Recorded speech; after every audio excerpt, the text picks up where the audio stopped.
আপনি কি কখনো লক্ষ্য করেছেন, বিমান প্রায় অবতরণ করতে গিয়েও হঠাৎ আবার আকাশে উঠে যায়? অনেকে ভাবেন কিছু একটা সমস্যা হয়েছে, কিন্তু আসলে এটি একটি জীবনরক্ষাকারী সিদ্ধান্ত।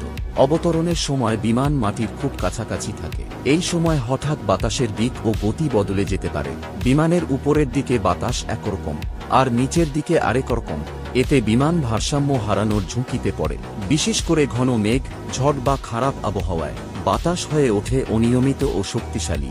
যাত্রীরা তখন তীব্র ঝাঁকুনি বা অস্থিরতা অনুভব করেন।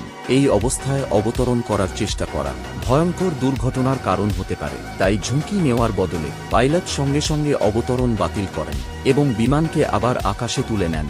বিমান চালনার ভাষায় একে বলা হয় গো অ্যারাউন্ড। এরপর পাইলটরা বিমানবন্দরকে ঘিরে কিছুক্ষণ উড়ে পরিস্থিতি স্বাভাবিক হলে আবার নিরাপদভাবে অবতরণ করেন। মনে রাখবেন, গো অ্যারাউন্ড কোনো বিপদ নয়, এটাই প্রমাণ করে আপনার জীবন নিরাপদ হাতেই আছে।